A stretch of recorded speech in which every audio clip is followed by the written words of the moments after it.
Yan, AFP at PNP binidang naging neutral sa halalan. Pulisya mananatili sa full alert. Ang buong detalye sa report ni RH52 Edniel Parosa. Edniel? Lakay at Wina, para natiling naka-full alert ng pambansang pulisya kahit tapos na ang 2025 midterm at local elections.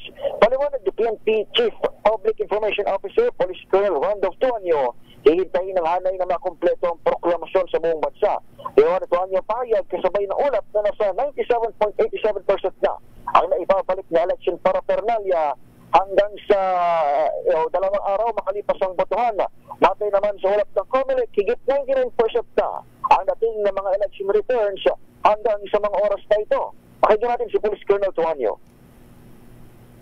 PNP po ay nagsimula ng full alert noong May 3 at ito po ay mananatili hanggang matapos ng 100% ang bilangan at returns po ng mga elections returns po. Samantala, sinabi ng PNP na walang naarastong tauhan ng pulisya na nag-escort ng mga kandidato o lumahok sa kahit anong partisan politics. Ganito rin ang ibinida ng Armed Forces of the Philippines ang pasalamatan ni Chief of Staff General Romeo Brawner Jr. ang mga sundalo. Ayon sa General, nagawa ng militar ang mandato nitong protektahan ng polling centers, pag-transport ng election para Pernalia at pag-augment sa seguridad sa mga kritikal na lugar.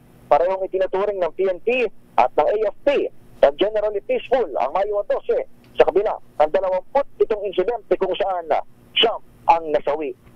Ito sa Edniel Parosa, nag-uulat para sa DZH. Una sa Pilipinas, una sa Pilipino. Daming bayan.